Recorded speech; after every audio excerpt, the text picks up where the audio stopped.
Hey, Matt, do you maybe want to, if Nancy can't do it for some reason, do you want to give an update on haiku? Yeah, sure. Would you be able to do that? I can do that. I can do the secure chat first, and then if we don't have Nancy, we can go back. Okay. Either way, Alejandra looks like she advanced to my slide deck. So however you prefer. Yeah, why don't you do secure chat and then we'll do haiku. Great. So secure chat is something that is more accessible to every doctor and APP since August 16th. So we're having this conversation because Epic is new as of 3 years ago almost, and it created some challenges. The big challenge it created is how do we provide consultations to our colleagues? Previously, that was something that was done with a unit secretary who would make that call on. Now it has been in the hands of the physicians. And the secure chat tool really is not anything new in and of itself, but it did require the use of haiku, which was basically having Epic on your cell phone. So as of August 16th, what has changed is you can now use this instant messaging tool on your desktop. So what we'll talk about in the next few minutes is what is secure chat, how can it be helpful for you, and really just encouraging you to use it and provide some feedback. So it is a tool and it allows you to instantly message. If you see the little quotation box just underneath clinical web portals, that is where you would click, and all your old messages will be easily retrievable, and they are discoverable, as is any type of communication you would have with a consultant, such as a text message.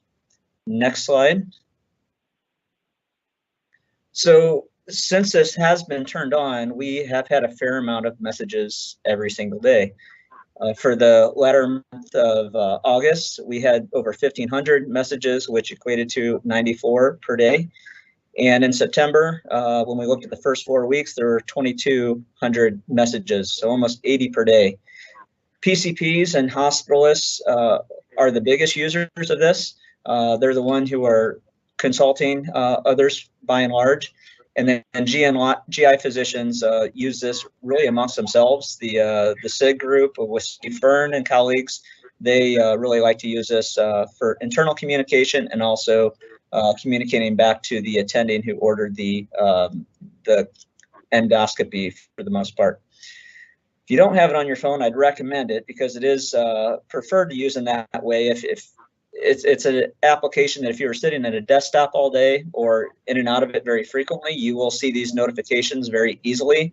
But if not, having it on your phone will alert you that there's a new message, potentially a new consult. And if you do not have this on your phone yet, it's not very difficult to do. CIS has instructions on downloading that they could send to you. Next slide. So if you were to click on that quotation box, there are some additional checks that you would need to do. You would have to attach a patient, which is the top star. You would have to add the sender, which is the next line. You would have to enter a message such as, please see this new consult.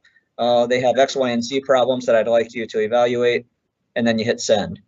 One of the beauties of this is you can see if the message has been seen. If you look at the yellow circle, you can tell that this particular patient has been seen by the physician. Next slide. So this is potentially really good use for a consultant. I have received the question over the years, how do I know who the attending is? So if you go to, if you're in Epic, you're in the patient chart, if you look over on the left, you'll see the name of the attending. If you hover over that field, what you'll see is this box open on the right. And for example, with Dr. Chappell, you can just click on that blue. It will auto-populate both the patient and the recipient. All you need to do is enter your message and hit send. So it does make it really easy if you are a specialist or consultant trying to identify the attending and communicating back to them. Next slide. So just like any technology, you have to ask yourself, is this a help or a hindrance? it is helpful that you can efficiently communicate. You can identify who the person is you want to communicate to, and you can see if that message is received. Unlike a text message, you really don't know if somebody has received that unless they communicate back to you. That it's really not necessary with secure chat. When you're off-site, you can access the medical record quickly with your Haiku. It probably takes about 30 seconds to open it on the phone and get into that patient chart so you can get some of the key details you would need to answer that clinical question. One thing that this helps as well, if you recall the communication series last year where we were presented with a case that had multiple consultants, and this patient sat in the hospital for a long time. The challenge was that there were many doctors saying different things. What this tool can allow is multiple providers to communicate in one forum and kind of cut to the chase, potentially with discharge planning or goals of care, if it can't be obtained through traditional routes. And even though it may cause people to groan, it is a HIPAA compliant technology. This is something with BJC that it really is not recognized to using your text is not HIPAA compliant. And that's not a BJC rule. It is coming from CMS. So be advised, this is a preferred and HIPAA compliant technology. So it can be a hindrance if you perceive it as just another interruption. It's just another way that people communicate to you, and maybe you think there's too many clicks to achieve this communication. Go to the next slide, please. I think there are some ways, if we had some etiquette behind this, that it would be helpful. And these are recommendations. The real goal of this is to provide awareness of this new tool and encourage you to try it out so that you can provide feedback. But over the past 2 months, what we have seen is that it does seem to have a good use for a routine consult. You can ask somebody to see a patient, but maybe they're driving or they can't write down that patient information. By sending it via secure chat, they will have that patient name right at their fingertips, either when they open Epic or Haiku. There's no need to reply that text has been seen. You can, if you're the sender, you will see that seen pops up, and you can assume that it has been attended to. In rare cases, when there are very complex patients, you can, as an attending, request that multiple consultants look at this. You message multiple people at the same time. This is something that really is not time sensitive. It's never meant to be a time sensitive tool. But if there is something really tricky where you need to get many people on the same page, especially around time of discharge, it can be very helpful. And however you want to use it within your own group or department, it has a lot of value. Some groups prefer to use it, some do not. The ones that do, such as GI, really like it for internal communication. It's not good for emergent or urgent consults. Those always should be called. Routine communication, it probably would be an extra nuisance where you get extra messages that you really do not need. And if you do receive a call or a consult, you don't necessarily need to be polite and say, thanks, I've received it. It really is already seen on the by the sender. Next slide. There's a lot of possibilities for how this could be used in the future. This is something that's not just at Missouri Baptist, it's at all BJC hospitals, and other programs throughout the country have used this in the past. CIS is very engaged with trying to improve physician-to-physician communication. So they are investigating how can we make this even more user-friendly so that when you receive a message, you don't have to open up Haiku on your phone, something that would be more similar to a text message. Potentially the ED can communicate via this mechanism. The PCPs do have an exchange that allows this communication through secure chat. So if Ben Voss was to get a new admission from the ED, he would get a secure chat message from his exchange. Also in the PCP world, there is inter-office communication where they would have some nurses and physician's assistants communicating back and forth. This seems to be more of a medical group tool right now. This is not something that anybody outside of physicians and APPs have the use to. And potentially in the future, it could be integrated with scheduling and Amion. Amion solved a clinical problem, which was, how do I know who's on call? And we still struggle with that. It's not perfect, but it has helped us substantially. It is possible in the future there could be some integration so that when you send that message, you know who is on call. You don't have to guess which of the 20 some urologists is available that day. Next slide. So in summary, 3 asks. One would be to download Haiku on your phone if you haven't done so already, and try Secure Chat. See if there is any use for it that you would benefit. And so try it out. And then lastly, provide feedback. You could do that to me. You could provide it to your division chief or anybody on MEC to take this information forward. It is a tool. It's in its early stages, and the people who do use it, such as myself, I do think it has a great utility. It's just a matter of how do we find the right appropriate use and not the overuse. Thank you. Obviously a powerful tool that will certainly be a big part of our lives in the future. Matt, I have a question. Has there been any effort made or any consideration to, if you communicate a consult via Secure Chat, that consult order is automatically placed and it shows up on the recipient's input? There have been discussions like that. That has to go to an Epic One team. And just the fact that we're 2 months in, it hasn't, there has been discussion to answer your question. I'm not sure if there will be any positive outcome, but I think that would be a great upgrade if you wouldn't have to do 2 separate lines of work. If you make a console that allows you to communicate at the same time.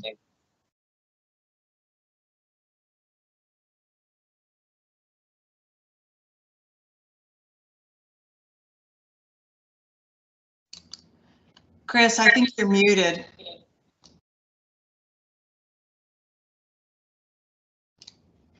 No, we cannot hear you.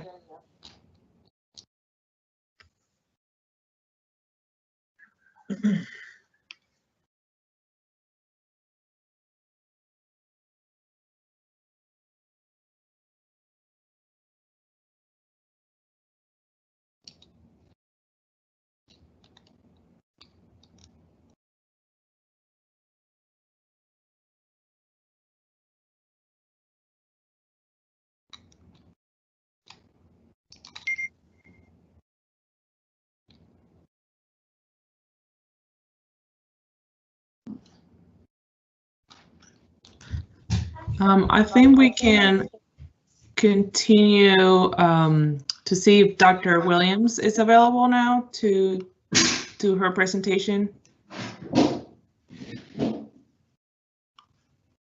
And if not, I'm happy to give that. Okay.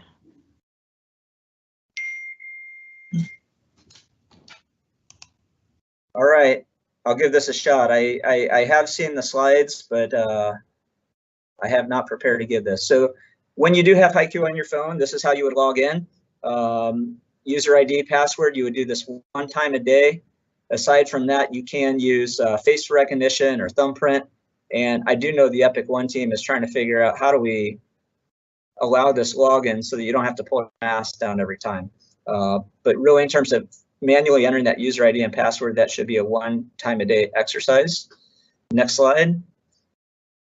When you are to pull up a patient on Haiku, this is what you would see. You could go through and you could see basically every note that has been done since the prior day. Generally, there aren't nursing notes. There is some variability with that.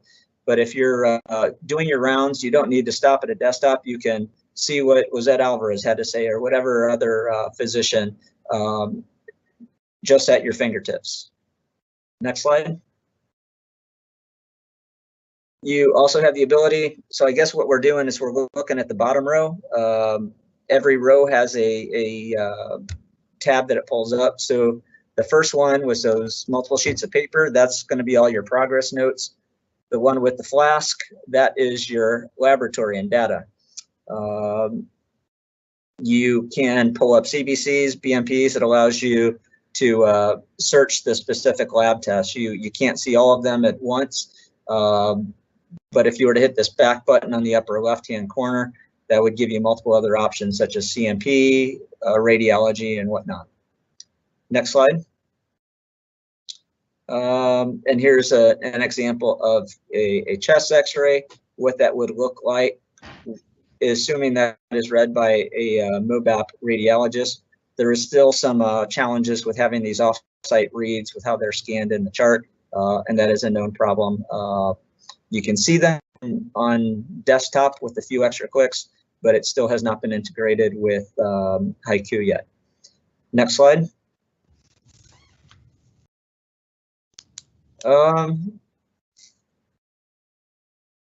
There probably is a way to do orders. This is not something that I do.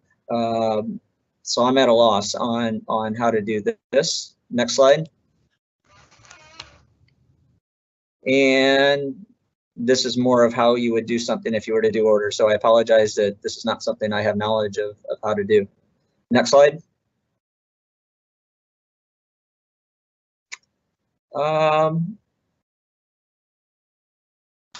Next slide. You're doing great, Matt. And so this is the icon if you were to go into secure message that you could do to communicate, as I mentioned before. You see the slide on the left, which is the red circle. Click on that. To be in that field, you need to click down where it says secure chat, which is the text box on the right. Next slide.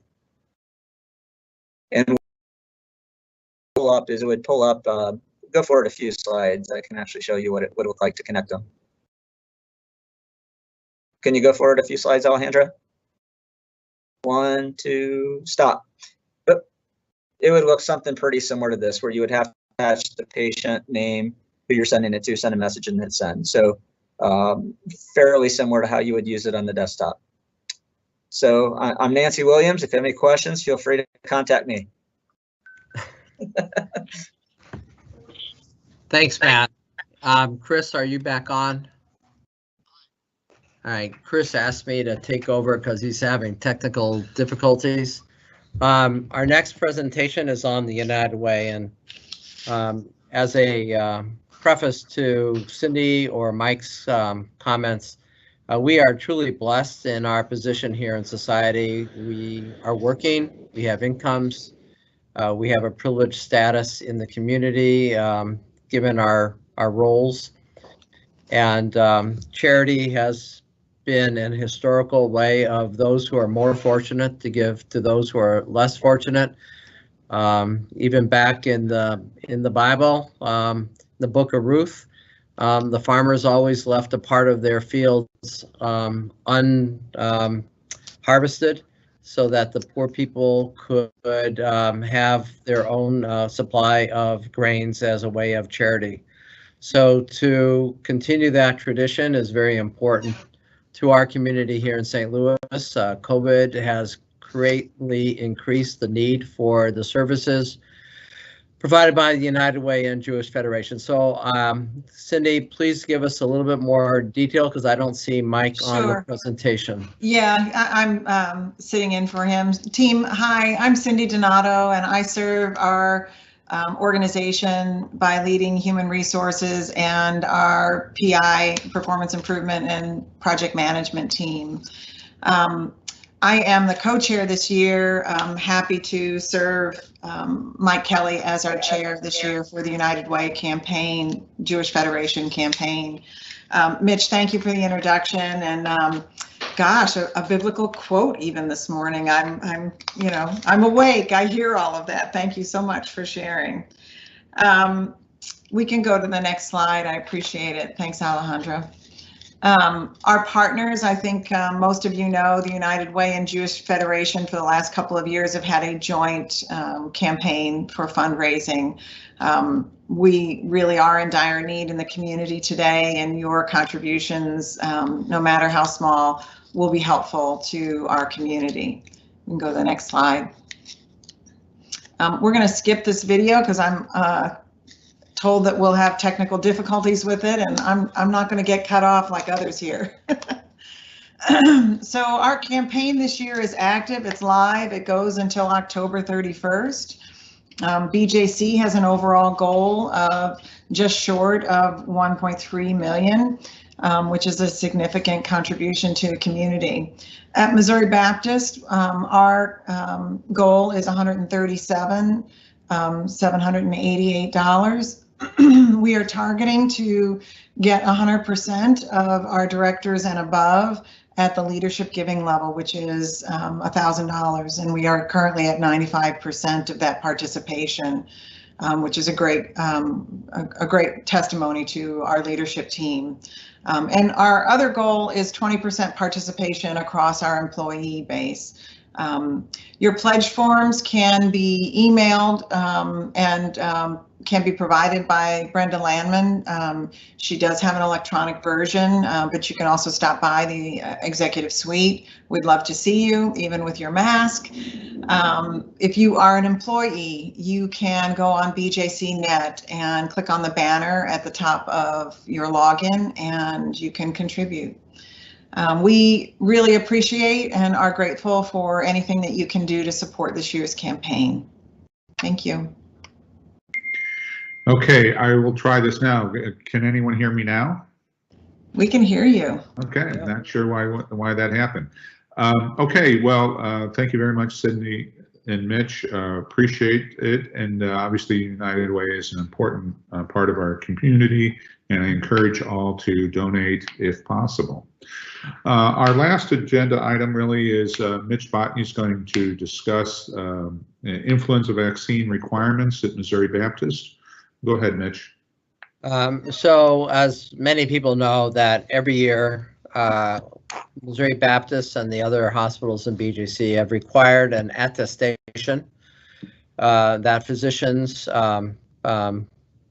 demonstrate that they've had a flu vaccine. It's for employees of the hospital or BJC, it's mandated. It's part of the CMS requirements of participation. And it's also an important community prevention, community health prevention measure that the more people that get vaccinated, the less likely there's going to be a significant surge in flu in the flu season. This year is even more important than ever, given that the confluence of flu and COVID is raising considerable angst amongst everybody involved in healthcare. One thing that we want to try and avoid is an overwhelming of our systems. And there's, estimates or predictions that we could easily be overwhelmed if we had a bad flu season, as well as a resurgence of COVID as the weather gets colder and colder and behaviors change. So this year, again, a attestation will be required by all physicians. That was a determination by MEC that this requirement will be in place. Flu vaccines will be provided free in occupational health. Because of some restrictions due to social distancing, we will require that an appointment be made with occupational health so that we don't have people congregating in the area, even if they're all wearing their masks. But it should be relatively easy, and of course, it's no cost if you get yours through occupational health. The vaccinations, as I said, the attestations will be due on November 25th. If you do get your flu vaccine through occupational health here in the hospital, they will submit the attestations for you. If you go to Walgreens, CVS, if you get it done in your office or anywhere else, then you're going to have to email your attestation to pmdc@bjc.org. And that attestation must include the date as well as the location of where that vaccination took place. If you believe you are qualified to receive a medical or religious exemption, then that request is going to be due in just about a month, no later than that. Medical exemptions will be, it will need to send them to Nancy Gemeinhart at the email address shown on the screen. And if you have a religious exemption request, then just submit that to Alejandra at our medical staff office. The attestations in the past